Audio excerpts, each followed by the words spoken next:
Hi, this is Dan with Spirit and Truth Fellowship International. And just a short little story that I'd like to relate to you. It's something that I thought of the other day and I haven't really been able to shake. So what I wanted to share was the other day I was on my way to work, and coming to work I noticed on my neighbor's home, one of the neighbors on my block, that they had a boat on the side of their house.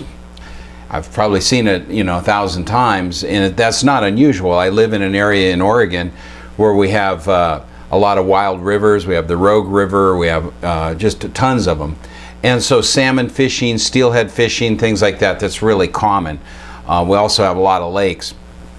But I started thinking about this boat, and the thought that crossed my mind is, what is it that makes a boat float? Now, first I'm thinking, well, cork floats and wood floats. But the reason that those things float is because the amount of the water, when there's an object in the water, it displaces the water. So a boat moves the water aside.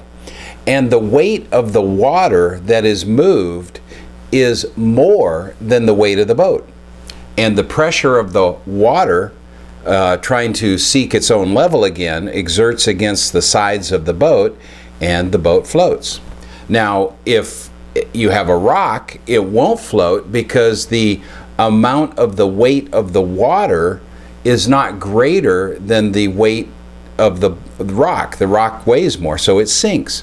So we can have aircraft carriers, ocean liners. They can weigh, thousands of tons, be made out of steel and concrete, and yet they'll float because, again, the weight of the boat is less than the weight of the water, and that's called displacement. And as I was thinking about this, I was thinking, there's a spiritual principle here, that I'm a child of God, and as I move through the world, I, in the same way, have to displace evil. But like a boat, I'm not gonna be effective in doing that if for any reason I end up with a hole in my hull, in the side of my boat, or if the water begins to saturate. And it's the fact that the boat is separate from the water that allows the boat to float. In the same way, I have to stay separate from, say, the waters of the world, in the sense of sin and wickedness and the ways of the world, if I'm spiritually to stay afloat. And I was pondering this a little bit more, and I thought of, now if I make a boat out of cardboard, eventually the water will penetrate into the cardboard because the cardboard's not impermeable to water. And as the cardboard saturates, the water becomes one with the boat, and the boat will sink. And in the same way, if I do not maintain myself and be diligent against the ways of the world, the influences of the world, the thought patterns of the world, I too spiritually will sink. And there's also another reason that I think boats sink. Not that, I know they sink because if there's too much cargo in them. If you take a ship and you put too much weight in it, again, now it weighs more than the water, and down it goes.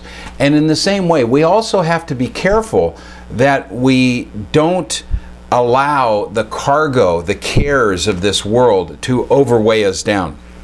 A friend of mine once said, we've really got to be diligent to not allow the negative influences of the world to become, part of our boat.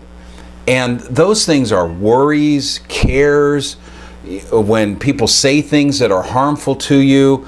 Those are all of the weight that can be added. And believe me, we have an enemy that's constantly wanting to drop those weights into our boat. And if we're not diligent in throwing those things overside, it's called ballast. If you have, it's ballast, the rocks. In fact, they used to put rocks in the bottom of a ship to keep the ship upright so that it would set a certain measure into the water. But if the ballast is too great, the boat sinks. And so in the same way, we've got to throw those things overboard. Now, how do we do that?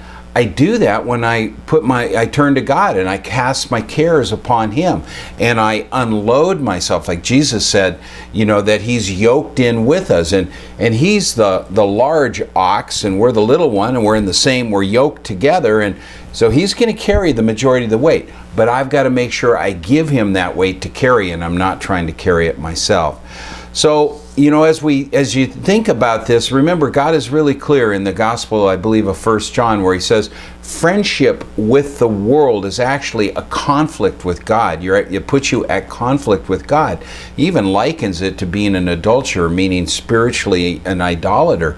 And so the way to keep our boat afloat spiritually is by getting rid of the negative ballast, not letting those things get into our boat, and making sure that we maintain the integrity of the hull of our boat, spiritually speaking, by eliminating areas of sinfulness and not yielding to the ways of the world. The world is going to hate you and it's going to persecute you if you stand for Jesus. If you say the things that Jesus said, the world is going to be at conflict with you.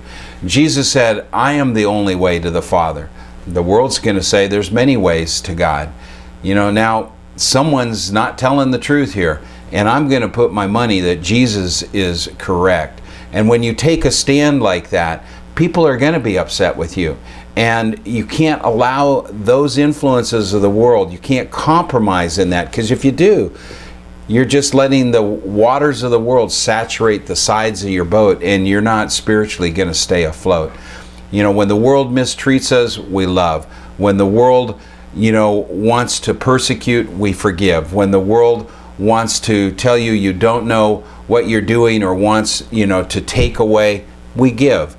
And when we do that, when we make sure that we're not overloading our boat and that we're not yielding to the ways of the world, then spiritually speaking, our boat is going to stay afloat.